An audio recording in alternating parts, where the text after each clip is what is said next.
अभिभावक और शिक्षक की जो मासिक बैठक है उसमें उपस्थित हमारे बीच में हमारे ग्राम प्रधान प्रतिनिधि साने अली जी और हमारे विद्यालय प्रबंधन समिति के अध्यक्ष खां साहब तथा सभी सम्मानित हमारे जो बच्चों के माता पिता हैं, उनका सभी का हमारे विद्यालय में हार्दिक स्वागत और अभिनंदन है। जैसा कि आज जो मीटिंग हमने बुलाई है उसका जो मेन उद्देश्य है, दो परीक्षाएं होनी हैं। एक परीक्षा होनी है नेट की NAT और एक NAS। तो जो नेट की परीक्षा है वो हमारी 30 तारीख को, निपुण असेसमेंट टेस्ट, इसमें बच्चे का आकलन किया जाता है कि बच्चे ने क्या सीखा है। तो उस परिप्रेक्ष्य में अभी विगत दिनों में 2-4 दिन पहले मीटिंग हुई थी रायपुर कला में 2 नया पंचायतों की, जिसमें प्रधान जी भी गई थी और CDO साहब भी आए थे, DM साहब का भी प्रोग्राम था। तो उन्होंने कहा था विद्यालय में आप मीटिंग बुलाकर गार्जियंस को बुलाकर उन्हें जागरूक करिएगा कि इस परीक्षा को एक भी बच्चा छोड़ नहीं पाए।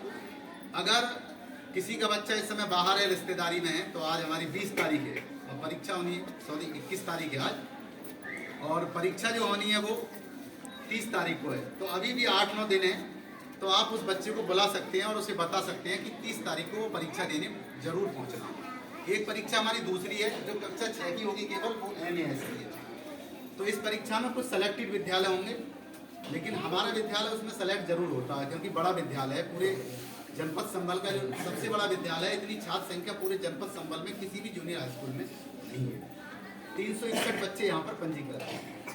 तो आज की मीटिंग का जो उद्देश्य है कि आपके माध्यम से आप अपने बच्चों को जागरूक करें और उस दिन के लिए परीक्षा देने के लिए जरूर भेजें। वैसे तो बच्चा डेली ही विद्यालय आना चाहिए, क्योंकि बच्चा जब डेली विद्यालय आएगा तो बच्चा कुछ सीखेगा, और यदि बच्चा विद्यालय डेली नहीं आएगा तो नहीं सीख पाएगा।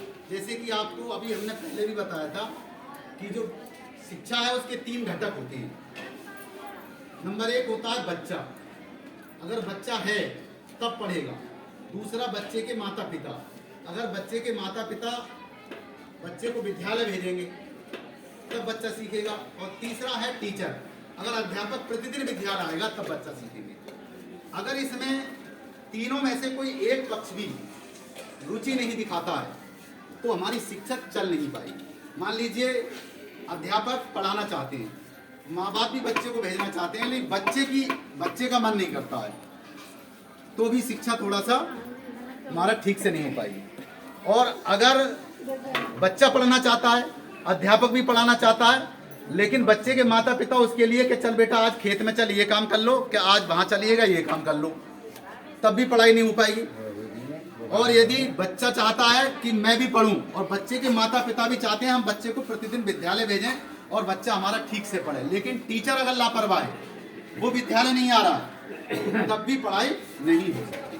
तो इसमें जो है तीनों को एक्टिव रहना पड़ेगा, बच्चे के माता पिता को भी, बच्चे को भी और अध्यापक को। और आपका ये अधिकार है हमसे पूछना।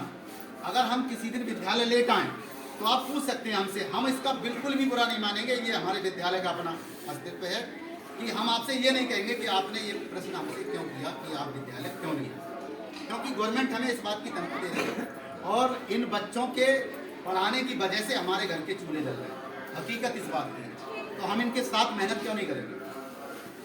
सबसे पहले हमें ये बच्चे हैं, उसके बाद हमारे घर के बच्चे हैं, क्योंकि इन बच्चों की वजह से वो बच्चे सुरक्षित हैं। अब आपको भी मेहनत करनी चाहिए कि हम आपके बच्चों के लिए इतना चाह रहे हैं, तो आप अपने बच्चों के लिए भी इतना चाहें कि कोई त्योहार भी नहीं है, कोई शादी भी नहीं है, स्कूल की छुट्टी भी नहीं है, फिर भी बच्चा मोहल्ले में खेल रहा है, तो बताइए फिर इसमें क्या है। हम उस संबंध में भी काफ़ी मेहनत करते हैं, ऐसा नहीं है कि उस संबंध में मेहनत नहीं करते हैं।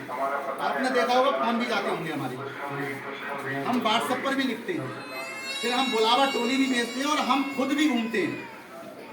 लेकिन आपके सहयोग की भी हमें बहुत बहुत आवश्यकता है। अगर आप हमें सहयोग करेंगे तब हम कामयाब हो सकते हैं, और आप हमारा सहयोग नहीं करेंगे तो फिर हम कामयाब नहीं हो सकते। क्योंकि हम चाहें जितनी कोशिश कर लें, लेकिन आप हमारा मदद नहीं कर रहे हैं तो हम कैसे आगे बढ़ पाएंगे, बच्चा नहीं आ पाएगा। तो इन्हीं सभी बातों के साथ आज की जो मीटिंग बुलाई थी, आप आए, आपके लिए बहुत बहुत धन्यवाद।